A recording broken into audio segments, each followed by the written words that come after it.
Now, this is, I know it's in everyone's nature not to say I was wrong, but in this case, I was so wrong. And thanks to you guys that commented on the video I made 2 months ago, I think it was, about turning jumper cables into solar power cables. Because thanks to at least 3 of you guys that commented, it made me think like there might be some truth to what they said, and what I did was bad.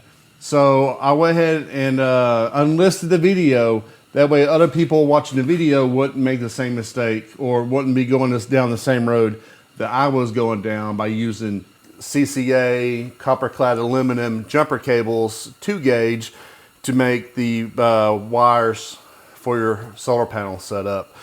Now, some of the comments, this is just one comment that had a, print, page 1, page 2. This was AL Pine Rep, and you are absolutely correct. I love how you said that you realize I might be fairly green with DC circuits, so let me be as kind as it can be, but still try to get a very real point across.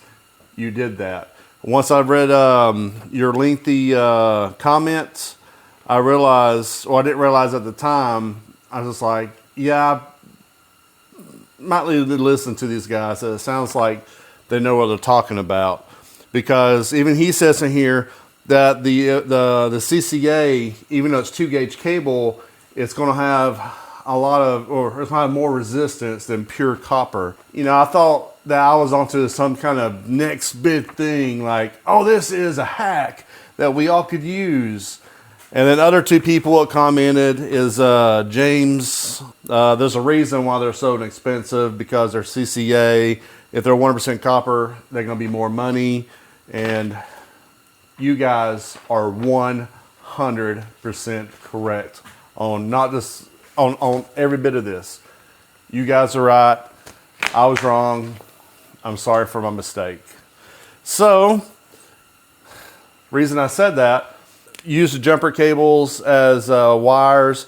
At the time, I think the most amperage I was pushing was like maybe 60 to 80 amps. I got some more solar panels, hooked them up, and I was pushing probably, I think the highest I've ever seen was like 140 amps. One of my little, I don't have it no more because I threw it away because I thought it was going to be faulty. Let me bring you over here. I'm going to show you what I had to go wrong. I used to have 2 of these. The DC breaker that will turn off from the batteries to my inverters. This thing actually melted. Or not this one. This one's good. But I had another one. I used to have 2 of these. This thing actually melted, and yeah, it got really hot. And a few days ago, when it was pushing about 120 amps, I came out here, and this wire, let me go ahead and take these over here back to my bench. This wire, which was a loop going between one of the circuits, went from the actual breaker you saw to a circuit breaker, and I just sat and looked at it, and there's like a little black thing right there, and I touched it. I'm like, ow, that's actually kind of hot. And I noticed right here some of this glue started coming out of the heat shrink, and it was just like all liquidy. And I was like, yeah, something's wrong with that wire.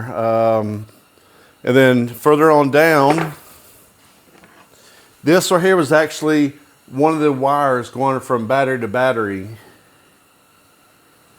As you can see, it was also melted bubbly, as you can see. And if you peel apart, you can kind of see that it's no longer copper. It's kind of the jacket has melted.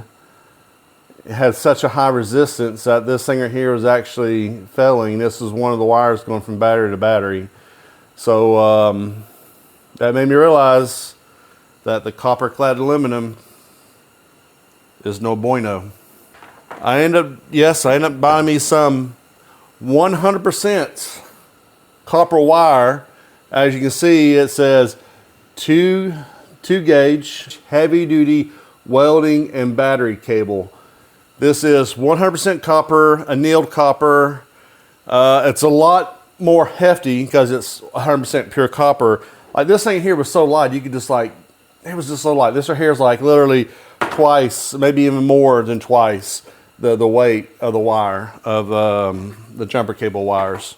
So yes, I have 15 feet of black, 15 feet of red, and I'm going to be redoing all these lines. Also, I'm going to do a few upgrades. Also going to be doing actual. So before I had the wire going, I did have it go to one of these. I had 2 of these switches and 2 of these switches, but I had one of these over here. That's the one that melted. That's the one that was going to the inverter. So what I had was like one of these going to the switch, to the breaker, down to the battery. This right here was the solar charge controller because I had two different types of solar panels, to its own little cutoff switch, to a breaker, and down. And these 2 right here actually goes down and they combine right there. And also I didn't like having the 2 wires. I'd rather have 1 wire going up. This will here be like to the battery by itself. This would be to one of the solar charge controllers. That'd be to inverter. I'll have one open one. So that way I only have 1 wire going to each thing. So it'll be all going to this combiner box right here. You got one for the positive, one for the negative. All right, so I'll show you in real time how I do. Excuse me, I'm trying to get over a cold. How I do one cable is, I know this ain't the correct tool for cutting the wire, but I'm using just a razor blade. And all I'm doing is just giving myself about a little bit over 1/2 inch. Start on one corner, using that to go around the cable. Once I meet the other side, there we go. Make sure you get every one of these strands into the lug. Oh, I had 1 strand. Trying to be a pain in the butt here. There we go. Every single strand's in.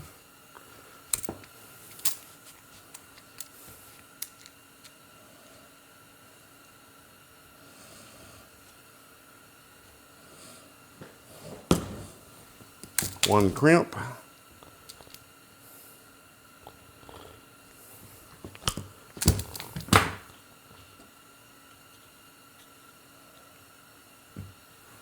All right, so let's fast forward this. You don't want to sit here and watch me do the whole thing.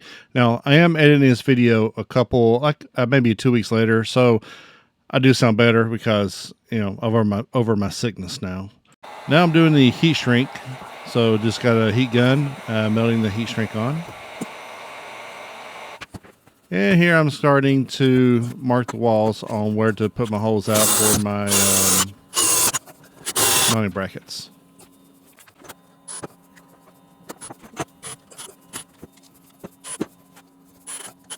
Now I'm putting my wires down. It goes down to the batteries. Trying to get rid of those 2 wires. Make it all to just 1 single wire. A lot better.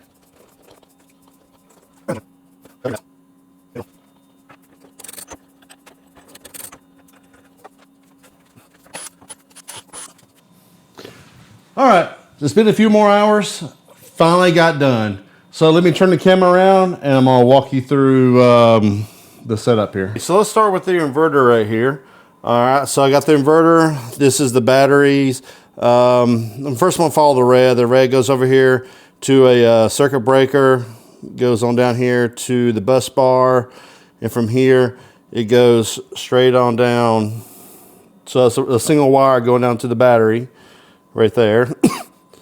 So, excuse me about my cough. Yeah, I was sick last week, so I still got a cough. This middle one goes over to this circuit breaker.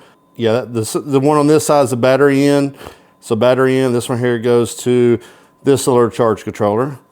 Now, so that's all the positive. So basically you got 2 inputs, 1 output.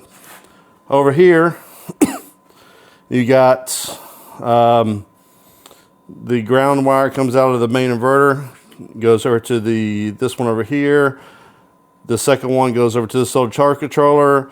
The last one, just like this one, the last one goes up, before it goes to the battery, it goes up to my Victron Smart Shunt up here. This was down here, as you see the two holes. I moved it up here that way I can get better reception in my house. It's just on the side of the window. I only can't see right now, it's all dirty. But yeah, I live about 100 feet that way. So by putting it up here, I should be able to get better reception Bluetooth, because I was able to pick it up here, but I had to be literally close to the window. Up here, I'm hoping I get better reception. So this last one comes up here to system minus, and this one here goes straight to the battery right there. So everything's up and running.